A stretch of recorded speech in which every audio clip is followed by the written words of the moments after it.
Salve, salve, gente boa. E aí, tudo bem? Seja bem-vindo, seja muito bem-vindo aí ao canal. E nesse vídeo a gente vai falar a respeito do seguinte: tolerância ao pecado requer arrependimento. Vem comigo até o final.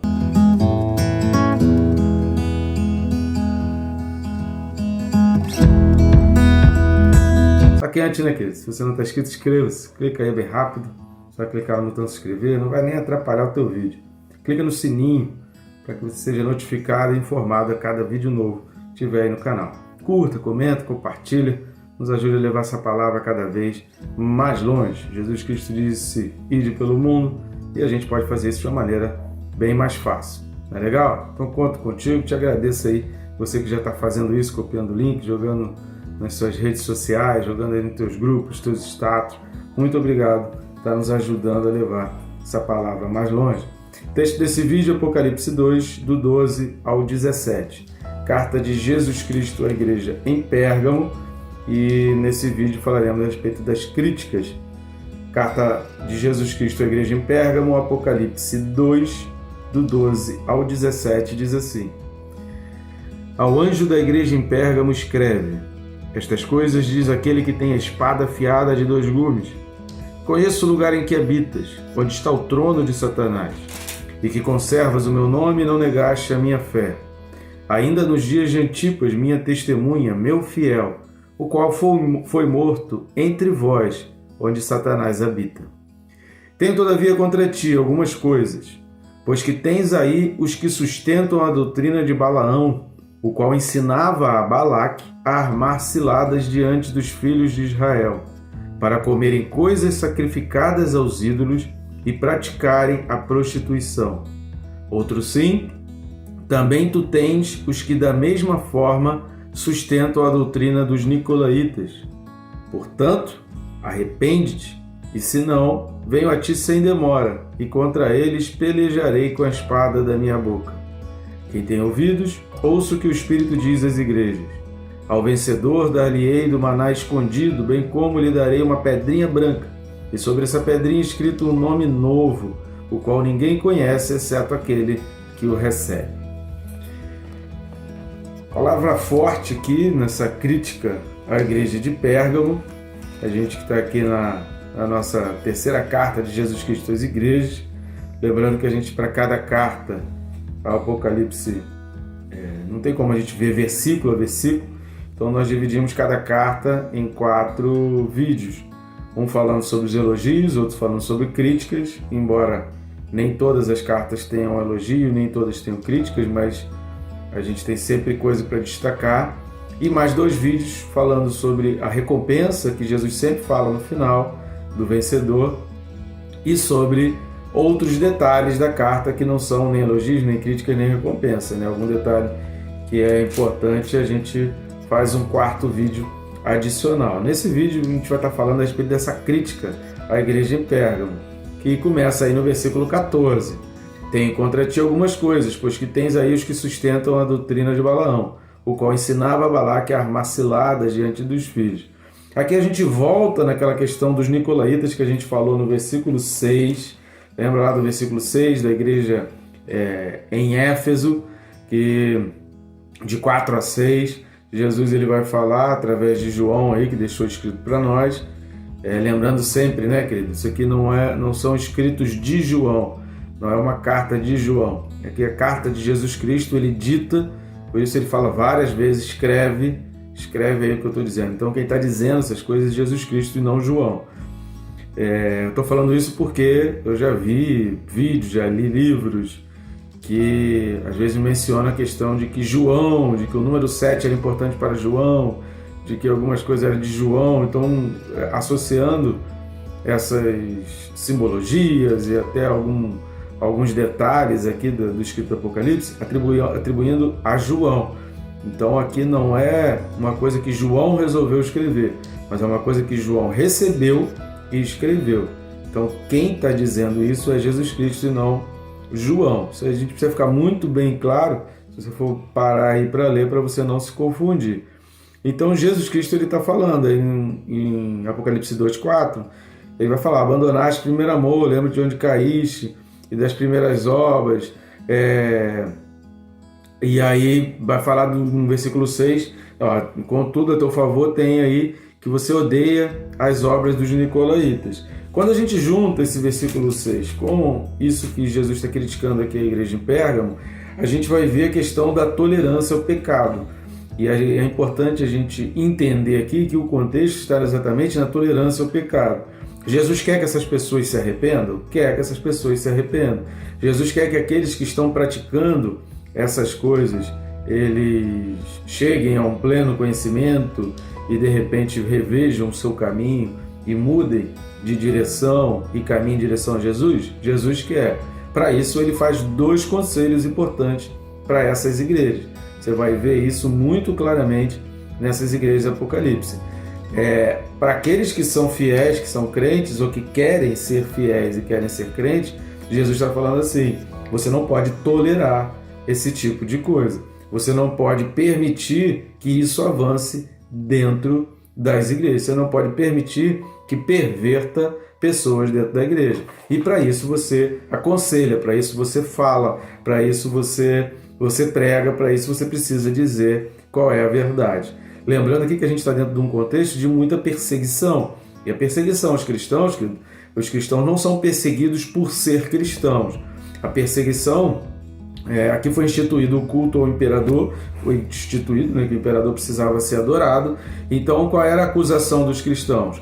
A acusação dos cristãos era de desobediência às leis, a acusação aos cristãos era de intolerância, a acusação aos cristãos era de radicalismo, a acusação aos cristãos eram várias outras acusações, não pelo fato de ser cristão. Não pense que quando a perseguição vier agora na vinda de Jesus Cristo, que a perseguição, fulano vai ser preso por ser cristão.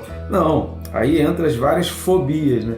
Para isso estão sendo criados leis onde pessoas com fobias, diversos tipos de fobias, tendendo sempre para um lado, né? Engraçado que cristãofobia não é crime, mas outros tipos de fobias vão se tornando crime. E de que maneira isso vai se tornando crime? Não por força da lei, mas por força de uma narrativa. Então, você força a pressão popular de que maneira? Construindo uma narrativa. Então, você constrói uma narrativa e para isso você precisa do uso de mídias, para isso você precisa de pessoas influentes, para isso você precisa de pessoas que estejam à frente. No caso aqui, o imperador que estava à frente, construindo a narrativa de que os cristãos eram um mal para a sociedade. Vocês estão entendendo que as coisas se repetem, que a história se repete, que as coisas vão sendo construídas da mesma forma? Então a narrativa era que os cristãos eram um mal para a sociedade. E aí eles agiam de 2 formas. Primeiro, construindo as narrativas para que o povo que não é cristão rejeite quem é cristão. E a outra estratégia de Satanás é entrar no meio dos cristãos, exatamente, que é o que a Bíblia vai falar sobre a estratégia de Balaão para Balaque, que era o rei dos Moabitas. Então,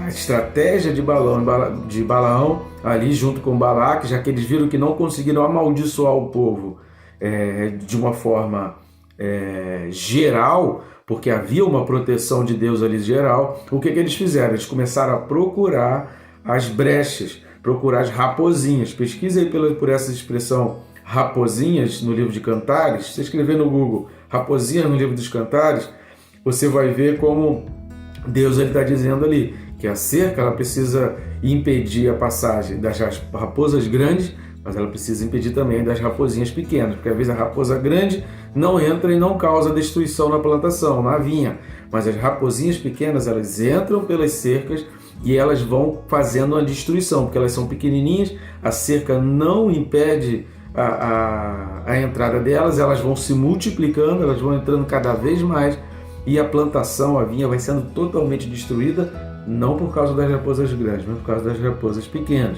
Então a estratégia de muita gente foi através da cultura, através do não tem nada a ver, através de ensinamentos de que isso pode ser permitido, entrar e fazer com que os cristãos adiram à ideia de Balaão, de Jezabel. A gente vai ver novamente sobre isso na carta a Tiatira, que é a próxima carta. Meu Deus do céu, se Deus está repetindo, a gente já falou sobre os nicolaítas na carta à igreja em Éfeso, a gente está falando sobre nicolaítas, Balaão e Jezabel aqui na carta a Pérgamo, e a gente vai voltar a falar isso em Tiatira. Por que Jesus repete isso em 3 igrejas diferentes das 7 do Apocalipse? É porque isso tem importância. Então, qual era a doutrina de Balaão? Minar a idolatria. A Bíblia arqueológica, né? Então, o seminário teológico Gordon Conwell, ele diz o seguinte: os nicolaítas eram uma seita herética que desenvolveu um sistema de transigência. Repare, porque desenvolveu um sistema de transigência onde as coisas começavam a se misturar com a sociedade pagã e se infiltrou na igreja.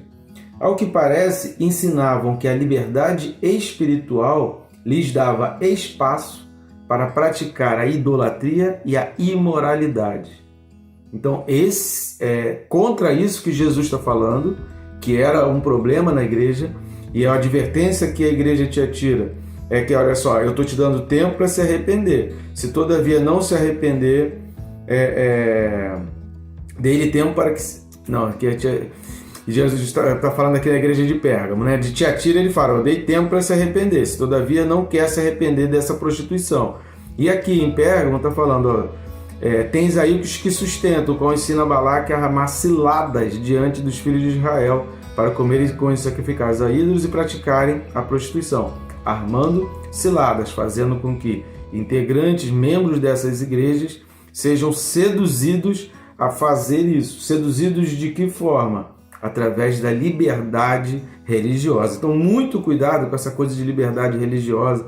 Fica com o pé atrás quando as pessoas começarem a dizer: depende do ponto de vista. A gente vive uma sociedade onde o mais importante é o amor, o mais importante é o respeito. Sim, o amor ele é o ponto central da Escritura, mas a gente não pode entender que o amor de Deus por nós requer fidelidade e lealdade.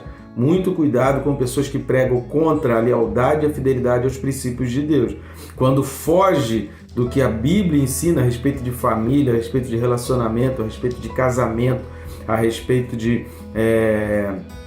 da criação de Deus, de Adão e Eva, quando foge a isso, está fugindo do amor. Então, embora chamem de amor, é aquilo que a gente falou que o livro 1984 ele alerta que viria a acontecer. Que é a questão do duplo pensar. Estão chamando de amor o que não é amor. Estão chamando de respeito o que não é respeito. Então, embora da boca deles venham a palavra amor e a palavra respeito, na prática isso não é amor e isso não é respeito. Isso é uma cilada, uma casca de banana para que o crente caia e possa ser motivo de acusação. E o estudo da Bíblia aqui continua dizendo o seguinte: olha, a tradição identifica-os com Nicolau, prosélito de Antioquia e um dos 7 primeiros diáconos da igreja de Jerusalém, conforme diz lá Atos 6,5.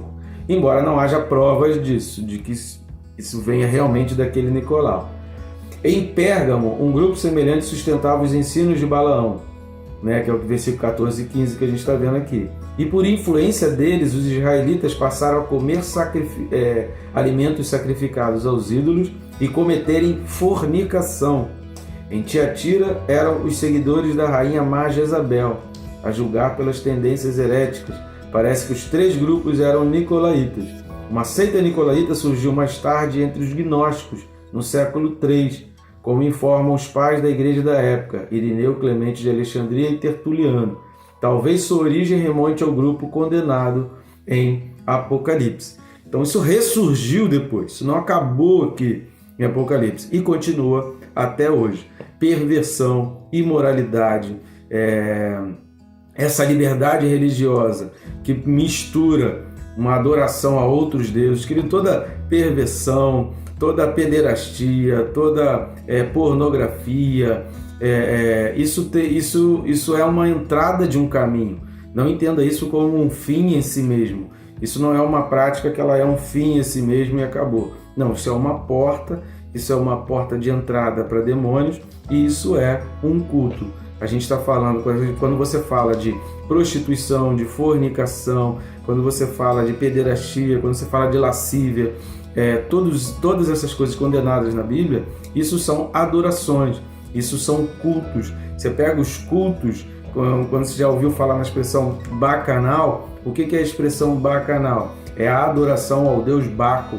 Então, se você estuda a respeito de como era o culto, precisa só pesquisar aí, querido. A gente não tem tempo aqui suficiente para falar sobre isso, mas eu vou deixando as dicas aí para você pesquisar na internet. Pesquisa como eram os cultos a Baco, ao deus Baco, como eram os cultos a Baal, que a gente vai ver lá em Números, de 22 a 25, pela primeira vez, essa expressão de Baal Peor, né, que é do culto ao deus Baal, que vai se tornar um dos piores demônios que vão perseguindo Yahvé e o povo de Israel ao longo do Antigo Testamento. Então pesquisa como era o culto a Baal, como era o culto a Baco, como era o culto à deusa Diana.